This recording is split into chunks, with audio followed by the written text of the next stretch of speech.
আরজিকর হাসপাতালে ধর্ষণ এবং খুনের ঘটনায় সিবিআই তদন্তের নির্দেশ দিয়েছে কলকাতা হাইকোর্ট। আদালতের নির্দেশকে স্বাগত জানালেও নিজেদের পুরনো দাবিগুলি থেকে এখনই সরছেন না আরজিকরে বিক্ষোভে রত পড়ুয়ারা। আদালতের নির্দেশের পর ডাক্তারি পড়ুয়ারা কর্মবিরতি প্রত্যাহার করবেন কিনা তা নিয়ে আলোচনা শুরু হয়েছে। পড়ুয়াদের বক্তব্য, এই বিষয়ে তাদের জেনারেল বডি জিবির বৈঠকের পরে সিদ্ধান্ত নেওয়া হবে। সিদ্ধান্ত না হওয়া পর্যন্ত অবস্থান চলবে বলে জানানো হয়েছে।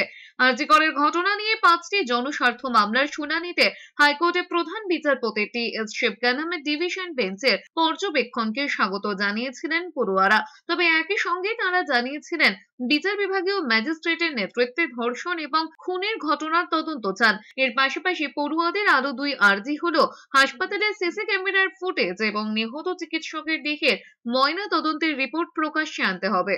দেখবো যে সেটা যদি কোনো তদন্ত করে, সেটা যদি সঠিক তদন্ত হয়, তদন্ত হয়, ভিডিওগুলো যদি আমাদের সামনে আনা হয় এবং কীভাবে তদন্ত করে সেটা যদি আমাদের সামনে আনা হয়, তারপরেই আমরা বলবো